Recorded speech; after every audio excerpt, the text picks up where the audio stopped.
So as of right now, we don't know anything about MLB The Show 22. We don't have a cover athlete, we don't have a release date, we don't have a trailer, we have nothing. And we really have no idea when that stuff is gonna come out. Last year it came out around early February, it might come out earlier, it might come out later, maybe the lockout has something to do with it, I don't know. But that doesn't stop us from talking about the next installment of the MLB The Show franchise, and one of the most exciting things to discuss before the launch of any new MLB The Show game is who are the new legends gonna be in Diamond Dynasty. So today we're gonna talk about the top 10 legends that I feel would be awesome to have in Diamond Dynasty next year. A couple things. Number one, I did make a similar video last year going over my top 10 legends. 3 of those legends actually got into the game: Pedro Martinez, Hank Aaron, and Roberto Clemente. I'm gonna talk about some of the same players on that list from last year, but I'm also gonna add some different players in this one. If I talked about somebody from last year and they're not on the list this year, that doesn't mean I don't want them in the game. It just means I wanted to talk about some other dudes. Let's start it off with an honorable mention. All the legends that used to be in the game that are no longer in. Ted Williams, Rogers Hornsby, Andre Dawson, Ty Cobb, Yogi Berra. Bring all these dudes back. Come on, man. Don't take out legends. All right, so kicking off the list here at number 10,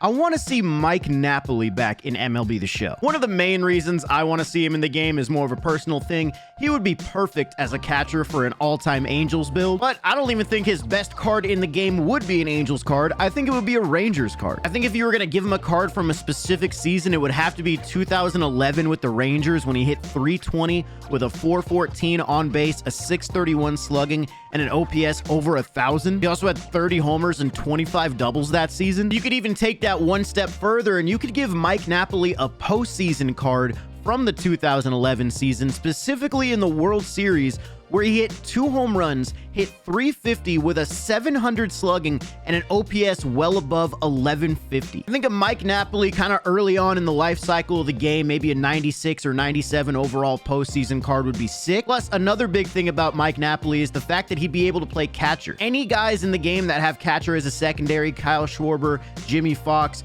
Craig Biggio, I love using those dudes because of the flexibility they provide in a lineup. So Mike Napoli, a big-time power hitter with the ability to play catcher, I think he's a perfect fit for Diamond Dynasty. Coming in at number 9, we're gonna bring a pitcher into this list.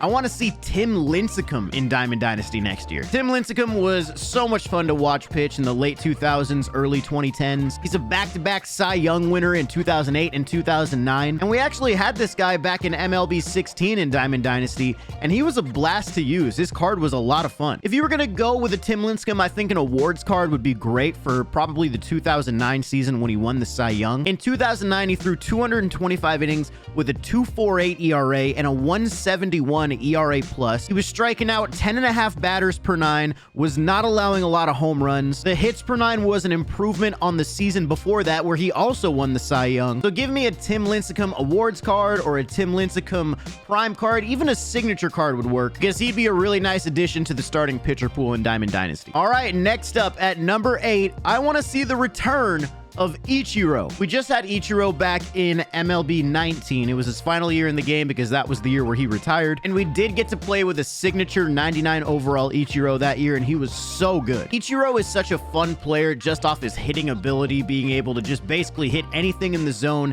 and find a way to get on base off that pitch. Plus, in the outfield, he was a great fielder with an absolute cannon for an arm, and he's got a lot of speed. He is the perfect leadoff hitter for Diamond Dynasty. Now, there's a million different ways you could go with an Ichiro card. You could go with the Rookie of the Year card, which is the year where he also won the MVP in 2001. You could even go with a milestone card for getting 3,000 hits, or if they really wanted to be cool, they could do a milestone card for getting 4,000 hits because he did achieve that milestone with his time played between 2 different leagues. In my opinion, it's really kind of hard to mess up an Ichiro card. They're all going to be fairly similar. Just give me that Ichiro with high contact, great fielding, great arm strength, great speed, and I'll be happy. Give me Ichiro back in MLB The Show 22. All right, number 7, we're going to go to New York and we're going to go to the Mets and pick up David Wright. I did the all-time Mets video a few days ago, and it just felt so wrong to have the all-time Mets and not have David Wright on the left side of the infield. He's a 7-time All-Star, a 2-time Gold Glove winner, a 2-time Silver Slugger winner, and he spent his whole career with the Mets. He was the face of that franchise for a very long time, and I think a signature David Wright would be a perfect addition to not only the Mets all-time team,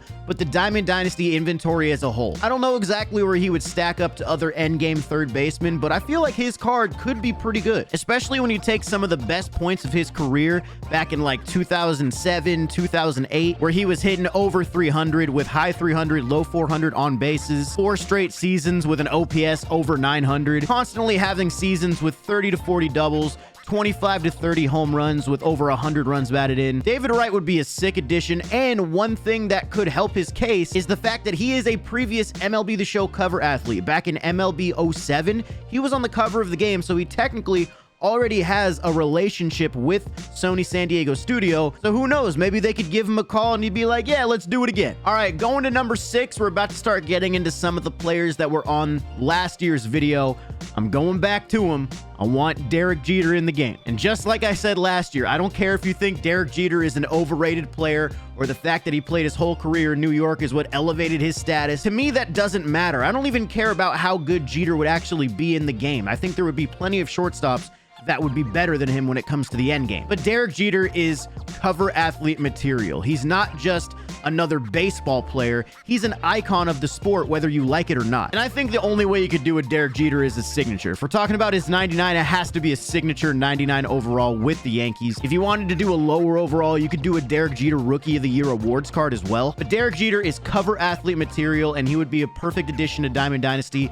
He would bring so many players into the game. All right, coming in at number 5, I have a lefty starting pitcher because I feel like we need more of those. I'm going to talk about another one later on in this video, but in this spot on the list, we have Sandy Koufax. Sandy Koufax is an interesting guy to look at when you look at like his baseball reference page because he really didn't play for that long. He was only in for like 11 seasons. But when you look at the production he put up in those 11 seasons, it's not really a surprise why some people consider this guy to be one of the best pitchers of all time. His 4-year stretch from 1963 to 1966, he won the Cy Young in 3 out of those 4 years, winning it back-to-back times in 65 and 66. I'm going to put these numbers on the screen right now so you can see just how crazy some of these numbers are. This dude was a 3-time pitching Triple Crown winner. 1963, he went 25-5 with 300 strikeouts and a 1.88 ERA. He also won the MVP that season along with the Cy Young. The season right after that, 1964, he didn't pitch as many innings. He only pitched